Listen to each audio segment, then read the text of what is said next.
ვარდისფერი ოქტომბერი ძუძუს კიბოს ცნობიერების ამაღლების თვეა, რაც როგორც მსოფლიოში, ისე ჩვენს ქვეყანაში სხვადასხვა ღონისძიებებით აღინიშნება. გორში ქართული ოცნების, ქალთა ორგანიზაციის ორგანიზებით ღონისძიება მოეწყო. მსგავსი კამპანიები მიმართულია საზოგადოების ინფორმირებისა და ქალების მხარდაჭერისაკენ, რადგან ძუძუს კიბო ერთ-ერთი ყველაზე გავრცელებული ონკოლოგიური დაავადებაა ქალებში.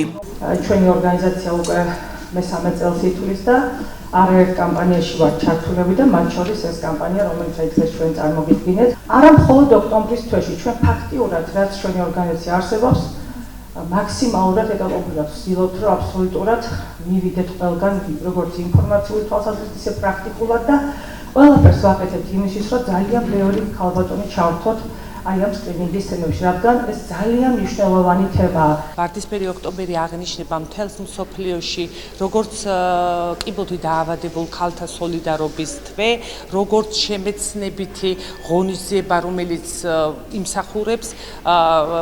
ემსახურება მოსახლეობის ცნობიერების ამაღლებას ამ დაავადების შესახებ.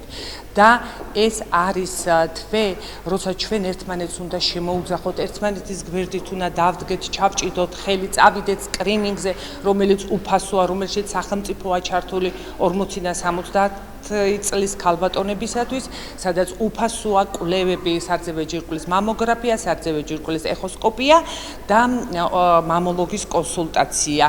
ეს გადაარჩენს ქალს და მინდა ბოლოს თქვა ის, რომ ძუძუს კიბო არ არის განაჩენი, ძუძუს კიბო არის ჩვეულებრივი განკურნებადი დაავადება, თუ მას მივუსწრებთ ადრეულ ეტაპზე. შიში უნდა თავიდან გაიქრონ, როგორც პირველ ეტაპზე მეც რა თქმა უნდა შემეშინდა, მაგრამ შიში საკმარისი არ იყო იმისთვის, რომ მე მკურნალობაზე უარი მეთქვა და არ მეგდო ექიმისთვის ყური. ეხლა უკვე არის მე-11 წელიწადი, რაც ეს დაავადება დავამარცხე, ასე რომ ვთქვათ და მივხვდი, რომ ბოლო წლებში უკვე თავი კარგად ვიგრძენი, აი სხვისთვის მაგალითიც გავხდი და მივხვდი, რომ კიბო განაჩენი არ არის. თუ ჩვენ დროულად მივხედავთ ქალბატონები თავს და არ შეგვეშინდება, შიშიც ცოტა გვერდზე უნდა გადავდოთ, ფსიქოლოგიური მომენტებიც რა თქმა უნდა იყო, მაგრამ ჩემი ჯანმრთელობა პირველ რიგში დავაყენე, რომ მე აუცილებლად უნდა გამოვჯანმრთელებულიყავი. არასოდეს არც ხელი ჩამიქნებია, არც დავნებდი, არც არაფერი, არც აქტიური ცხოვრება შემიწყვეტია. ექიმები ერთხმად აღნიშნავენ, რომ სკრინინგი და თვითშემოწმება უმნიშვნელოვანესია. დროული აღმოჩენის მიზნით პირველ სტადიაზე და მეორე სტადიაზე აღმოჩენილი ძუძუს კიბო, რა თქმა უნდა, ბევრად უკეთესად და ადვილად იმართება და ბევრად ნაკლები მკურნალობა სჭირდება, ვიდრე მესამე-მეოთხე სტადიას.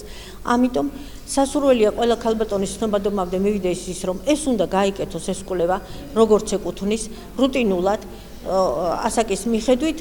ეს პრაქტიკულად ჯანმრთელმა ყველა ქალბატონმა უნდა გაიკეთოს, რომ დროზე აღმოვაჩინოს პათოლოგია, სანამ ჩვენ გვაქვს შემთხვევები, რომ აი ჯერ არ არის კიბო, მაგრამ აპირებს მალიგნიზაციას, აი ესეთი შემთხვევები დაგვიჭერია სკრინინგის დროს და ამიტომ სასურველია, რომ ყველა ქალბატონმა ჩაიტაროს ეს კვლევა და დროულად გამოვავლინოთ, რომ დროულად მივხედოთ ამ დაავადებას. ძუძუს კიბოს მართვა არის შესაძლებელი, ეს არ არის განაჩენი დიაგნოზია ჩვეულებრივი, რომელსაც მართავთ და ვაკონტროლებთ და პაციენტები ბევრი ყავს გამოჯანმრთელებული. ძუძუს კიბოს ცნობიერების თვე პირველად 1985 წელს ამერიკის შეერთებულ შტატებში აღინიშნა. 1991 წელს კი გამართულ მარათონში მონაწილეებს ძუძუს კიბოს თემაზე პირველად დაურიგდათ ვარდისფერი ლენტები.